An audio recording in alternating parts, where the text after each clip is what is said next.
भगवान शंकर ने यही कहा, होई है सोई जो राम रचि राखा, को करी तरक बढ़ावहीं शाखा। यही भक्ति है।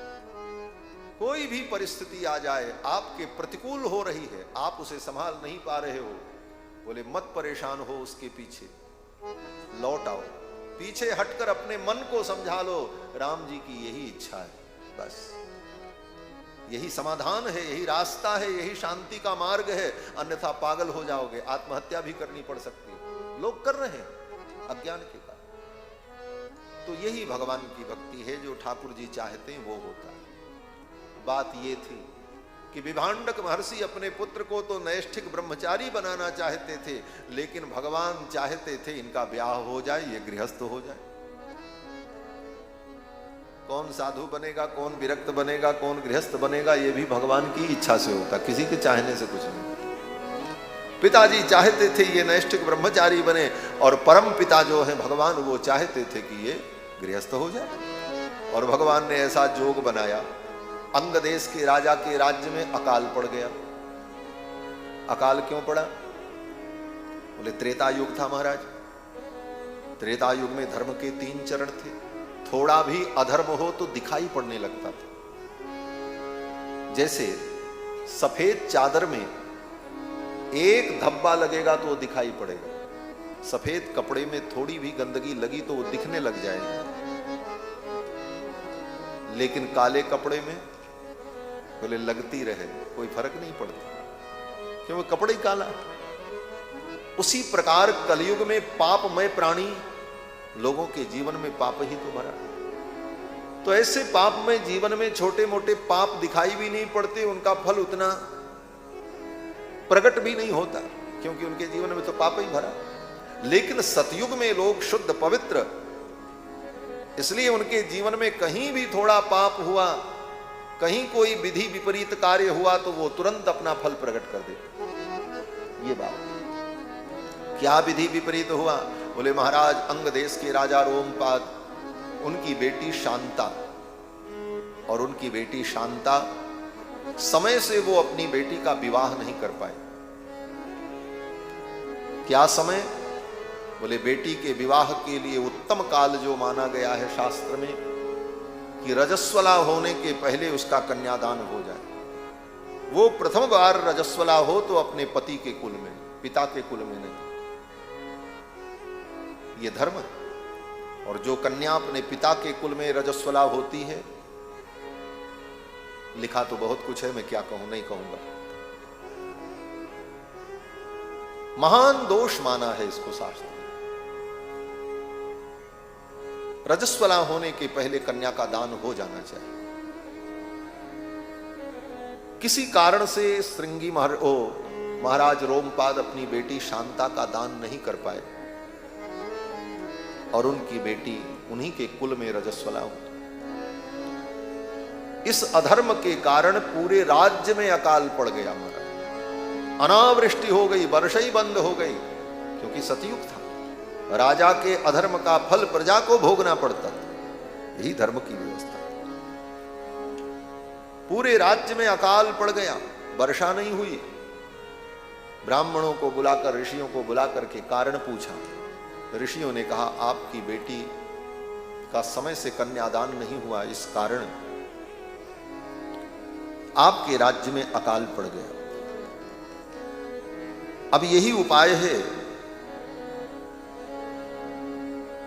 कि परम पवित्र, परम तपस्वी श्रृंगी महर्षि अगर आपकी बेटी का पाणी ग्रहण कर लें, तो उनके पुण्य के प्रताप से, उनकी तपस्या के प्रताप से जो दोष है वो समाप्त हो जाए।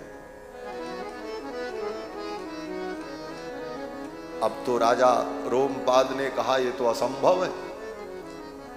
विभांडक महर्षि अपने पुत्र श्रृंगी को नैष्ठिक ब्रह्मचारी बनाना चाहते, और आप कह रहे हो उनके साथ ही मेरी बेटी का विवाह हो तभी ये दोष दूर होगा, ये तो असंभव सा है। तो ब्राह्मणों ने कहा दूसरा कोई उपाय भी नहीं, यही एक उपाय। तब राजा रोमपाद ने घोषणा की कि जो कोई किसी भी प्रकार से श्रृंगी महर्षि को मेरे राज्य में लेकर के आएगा, उसे मैं अपना आधा राज्य दे दूंगा। कोई तैयार नहीं हुआ, डर के मारे, कौन जाए, विभांडक महर्षि शाप दे देंगे। उनके बेटे को कोई लेकर के चला आए, उनकी इच्छा के विपरीत। लेकिन नगर की जो पुण्य वधुएं थीं, गणिकाएं थीं, उन गणिकाओं ने कहा, राजन हम आपके राज्य में रहते हैं, आपके राज्य में हमें सुख मिलता है, तो आपके सुख के लिए, आपके हित के लिए मुझे भी कुछ करना चाहिए, ये कार्य मैं करूंगी।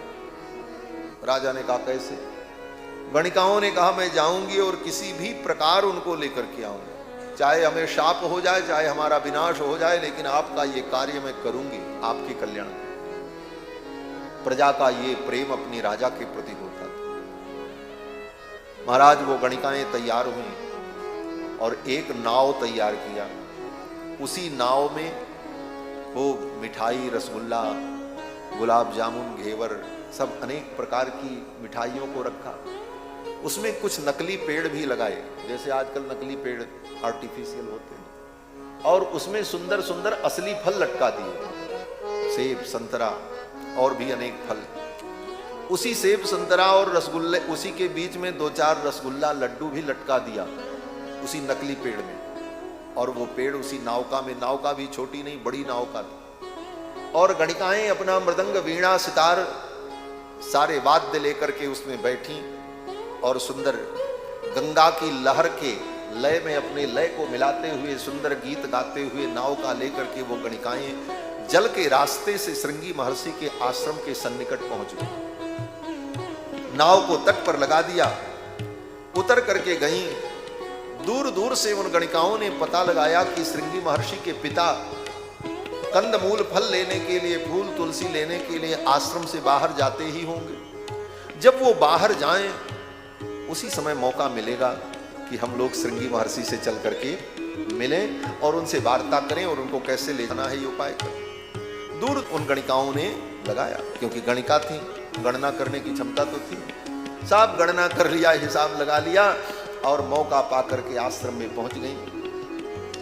श्रृंगी महर्षि ने देखा, बालक श्रृंगी ने देखा, तो श्रृंगी महर्षि ने उन गणिकाओं का बड़ा आदर किया। वो समझ नहीं पाए, वो समझे कि ये भी कोई ब्रह्मचारी हैं, वेद ओद पढ़ते होंगे, किसी गुरु के शिष्य होंगे, वो स्त्री हैं, ये ज्ञान उनको नहीं हुआ, क्योंकि कभी स्त्री को देखा ही नहीं था उन्होंने। और उनका पूजन किया। क्यों? बोले अतिथि के आने पर अतिथि का पूजन किया जाता। श्रृंगी महर्षि ने कहा कि आप मेरे अतिथि हैं, मैं आपका पूजन करूंगा। करिष्येत्र पूजाम वै, करिष्ये वोत्र पूजाम वै सर्वेशाम विधि पूर्वकम, विधि पूर्वक मैं आपकी पूजा करूंगा। अब वो गणिकाएं तो बड़ी घबराई कि इतने बड़े महात्मा से हम अपनी पूजा करवाएं, कितना बड़ा पाप लगेगा। लेकिन कार्य का साधन करना था, अभिनय करना था, इसलिए वो गणिकाएं पलथी मार करके बैठ गई आराम से। और फिर श्रृंगी महर्षि ने उन सबको अर्घ्य दिया, पाद्य समर्पण किया, आचमन दिया और उनका पूजन किया। इदम अर्घ्यम इदम पाद्यम इदम अर्घ्यम इदम पाद्यम मूलम फलम चनः, फल, कंदमूल इत्यादि भेंट किया उनको। और जब पूजन संपन्न हो गया तो गणिकाओं ने कुछ मिठाइयां निकाली अपनी झोली से। वो मिठाई लेकर के आई थी, रसगुल्ला, गुलाब जामुन, लड्डू। एक एक मिठाई निकाल करके वो गणिकाएं श्रृंगी महर्षि को देने लगी। बोले लो। श्रृंगी महर्षि ने कहा ये कौन सा फल है? रसगुल्ला को हाथ में लिया, रस टपक रहा था। श्रृंगी महर्षि ने कहा ये कौन सा फल है? ऐसा फल तो हमने नहीं देखा। हमारे पिताजी जंगल से एक फल लाते हैं, लेकिन ऐसा फल तो हमने कभी नहीं देखा। ये कहाँ होता है? उन गणिकाओं ने कहा हमारे देश में होता है, हमारे यहाँ वृक्षों में ये फल लगते हैं, खा करके आप देखो कितना सुंदर है। जब श्रृंगी महर्षि ने खाया महाराज, तो न छिलका, न बीज, न गुठली, रस ही रस। अब तो श्रृंगी महर्षि को बड़ा आश्चर्य हुआ, ऐसा फल भी होता है। इतने सीधे थे, इतने सरल थे श्रृंगी महर्षि कि तर्क वर्क नहीं कर सके, मान लिया कि हाँ ये फल है। यही साधु की साधुता है, सरलता है। मान लिया श्रृंगी महर्षि ने कि ये फल है, फिर लड्डू दिया। मोदकान प्रददुस्तस्मयी भक्ष्यांश्च विविधान शुभान। सुंदर लड्डू दिए, मोतीचूर के लड्डू, अलग अलग प्रकार के लड्डू, मेवा के लड्डू। अब श्रृंगी महर्षि ने जब खाया तो तानि चास्वाद्य धर्मात्मा, उन लड्डुओं को, मोदकों को खाने के बाद फलानीति स्म मन्यते, श्रृंगी महर्षि को लगा ये तो फल है, यही समझा कि ये कोई फल है। और वो लड्डू खिला करके बात करते हुए गणिकाएं उनको लेकर के टहलते हुए आईं और धीरे से अपनी नाव में बैठा लिया। बोले आप इसमें बैठो और फिर आपको हम जल विहार कराते हैं, नावका विहार कराते हैं। और उसी नावका में बैठा लिया और धीरे से नाव का लंगर खोल दिया। धारा में नाव बहने लगी और चारों तरफ से गणिकाएं घेर करके बैठी थीं, वो सब सुंदर गीत संगीत सुनाने लगी। और उसी में श्रृंगी महर्षि मगन, और उनको लेकर के जल के मार्ग से धीरे धीरे अंग देश की सीमा में पहुंच गए। इधर महाराज तैयारी करके बैठे थे। ज्यों ही नाव आकर के अंग देश की सीमा पर रुकी, महाराज रोमपाद पुष्पांजलि लेकर श्रृंगी महर्षि के स्वागत के लिए खड़े थे। मंत्री, सैनिक, नगर के गणमान्य लोग श्रृंगी महर्षि के स्वागत के लिए वहां उपस्थित थे। अपार जन समूह उपस्थित था। और ज्यों ही श्रृंगी महर्षि के चरणों में महाराज रोमपाद ने पुष्पांजलि अर्पित की, प्रणाम किया, और श्रृंगी महर्षि ने नाव से उतरकर अंग देश की सीमा में, अंग देश की धरती पर अपने पैर को रखा। ज्यों ही महाराज श्रृंगी ने अपने दाहिने पैर को नाव से निकालकर जमीन पर रखा, उन महात्मा के चरण के स्पर्श से अंग देश पवित्र हो गया। उसी समय बादल आ गए और वर्षा प्रारंभ हो गई। अकाल समाप्त हो गया, लोगों के पाप ताप संताप दूर।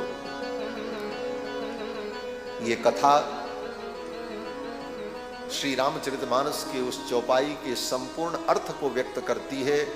संत दरस जिमि पातक डरई, संत के दर्शन से पाप नष्ट हो गया, आगमन मात्र से अंग देश परम पवित्र हो गया। जबकि अंग देश में इतना भयंकर अकाल था। ये कथा सुमंत्र जी ने दशरथ जी को सुनाई और कहा कि फिर तो महाराज रोमपाद ने अपनी बेटी शांता का दान किया और शांता जी का विवाह हो गया श्रृंगी महर्षि के साथ। उधर इनके पिता विभांडक महर्षि को जब पता चला कि मेरे बेटे का अपहरण हो गया, गणिकाओं ने अपहरण कर लिया और ले जाकर के विवाह कर दिया, अब तो विभांडक महर्षि को बड़ा क्रोध आया। मैंने संकल्प किया था अपने बेटे को नैष्ठिक ब्रह्मचारी बनाऊंगा। चल पड़े, राजा को शाप दे देंगे, राजा के राज्य को नष्ट कर देंगे। अब विभांडक महर्षि क्रोध में जब आने लगे तो ब्राह्मणों ने और मंत्रियों ने राजा को सलाह दी कि एक काम करो, बेटी को और दामाद को दोनों को तैयार करके श्रृंगार करके बैठा दो। जब विभांडक महर्षि आवे तो उनके चरणों में प्रणाम कराना, बेटी और दामाद दोनों प्रणाम करेंगे, विभांडक महर्षि का क्रोध शांत हो जाएगा। विभांडक महर्षि जब आए तो देखा श्रृंगी, उनके पुत्र जो जंगल में बलकल वस्त्र और मृगचर्म पहनते थे, शरीर पर कभी साबुन तेल नहीं लगा था, बाल जटा बन गई थी, नख बड़े बड़े थे। आज अपने पुत्र को जब देखा विभांडक महर्षि ने, सुंदर पीतांबर पहने हुए, सिल्क के वस्त्र धारण किए हुए, गले में मोतियों की माला, हीरे की माला, कानों में सुंदर कुंडल, शरीर में उबटन लगा करके, अंगराग लगा करके उनके शरीर के सौंदर्य का संवर्धन हुआ था। केश जो है सुंदर चमकते हुए और मस्तक पर सुंदर तिलक, सुगंधित द्रव्य से सुवासित अपने पुत्र को इस रूप में देखा, दूल्हा वेश में, और बगल में बैठी हुई लक्ष्मी के समान वधू को देखा। इस झांकी को देखते ही विभांडक महर्षि का क्रोध शांत हो। विभांडक महर्षि ने सोचा अब क्या शाप दें। राम जी की यही इच्छा थी, जो कि राम जी जो चाहते हैं वही होता। चलो भगवान की अगर यही इच्छा थी तो ठीक है, अब तो शाप देना उचित नहीं है, अब तो इनको आशीर्वाद देना चाहिए। अपने बेटे को और बहू को आशीर्वाद दिया और वर वधू को आशीर्वाद देकर के विभांडक महर्षि तपस्या करने लगे। अब श्रृंगी महर्षि अपनी पत्नी शांता के साथ अंग देश में रहते थे। भगवान सनत कुमार ने सभा में यही कहा था कि वे परम पवित्र पूतात्मा परम धर्मात्मा श्रृंगी महर्षि आएंगे और अकेले नहीं अपनी पत्नी के सहित आएंगे और उनके द्वारा जब यज्ञ होगा तब आपको पुत्र की प्राप्ति होगी। दशरथ जी ने तुरंत तैयारी की, अपनी तीनों रानियों को लेकर, सैनिकों को लेकर, बहुत सारी उपहार सामग्री को लेकर अंग देश गए। 1 सप्ताह तक अंग देश में महाराज दशरथ रहे अपने मित्र महाराज रोमपाद के यहाँ, और 1 सप्ताह जब बीत गया तब दशरथ जी ने कहा राजन मैं किसी प्रयोजन से आया हूं। महाराज रोमपाद ने कहा क्या प्रयोजन है। दशरथ जी ने कहा आप अपनी बेटी और अपने दामाद को हमारे साथ विदा करो, इनके द्वारा मेरे यज्ञ का संपादन होगा। सारी बात बताई। महाराज रोमपाद ने आदर पूर्वक अपनी बेटी और दामाद को दशरथ जी के साथ विदा किया। दशरथ जी महाराज श्रृंगी महर्षि को लेकर, शांता जी को लेकर के अयोध्या आए। यज्ञ मंडप तैयार हो चुका था, सारी तैयारी हो गई थी, लेकिन श्रृंगी महर्षि के आने के बाद भी यज्ञ अभी प्रारंभ नहीं हुआ। श्रृंगी महर्षि के आने के कई दिन बाद यज्ञ प्रारंभ हुआ। कारण महर्षि वाल्मीकि कहते हैं कि जब सुंदर मुहूर्त आया तब यज्ञ प्रारंभ होता है। यज्ञ मुहूर्त में होता है। सारी तैयारी आप कर लो, लेकिन जब मुहूर्त आएगा तभी यज्ञ प्रारंभ होगा। तो क्या करना चाहिए? बोले मुहूर्त के पहले बाकी सब तैयारी कर लेनी चाहिए, और कोई तैयारी अगर आपकी बाकी रह गई तो मुहूर्त आपकी प्रतीक्षा नहीं करेगा, मुहूर्त तो बीत जाएगा। मुहूर्त आ गया, वो आप खोज रहे हो, पानी लाओ, अक्षत लाओ, फूल लाओ, माला लाओ, बोले सब व्यवस्था करने में तब तक मुहूर्त बीत जाएगा, घड़ी तो चल रही है।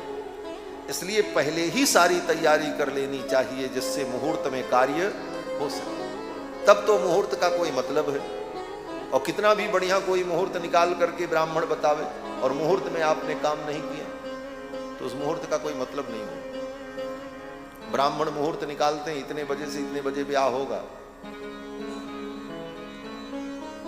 लेकिन नाचने में, गाने में, सजने में और उछल कूद करने में सारा समय बीत जाता है, मुहूर्त निकल जाता है, बिना मुहूर्त के ही ब्याह हो जाता है।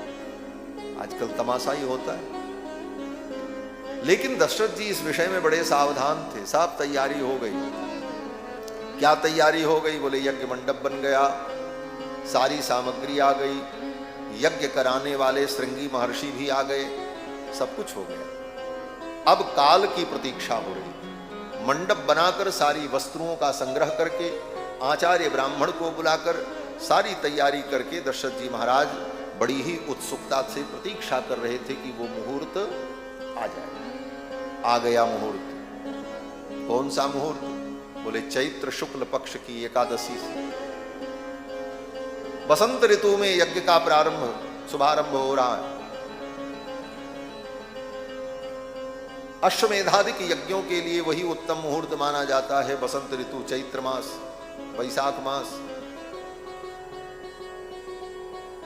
तो पूर्वांग करने के लिए और सारी विधियों को संपन्न करने के लिए एकादशी से सब तैयारी प्रारंभ हो गई। ततः काले बहुतिथे कस्मिश्चित् सुमनोहरे बसंते समनुप्राप्ते राज्ञो यष्टुम मनोभवत। बसंत ऋतु आई, यज्ञ प्रारंभ हुआ और 1 वर्ष तक अश्वमेध यज्ञ चला। अश्वमेध यज्ञ 1-2 दिनों में नहीं होता, 1 वर्ष लगते हैं, और 1 वर्ष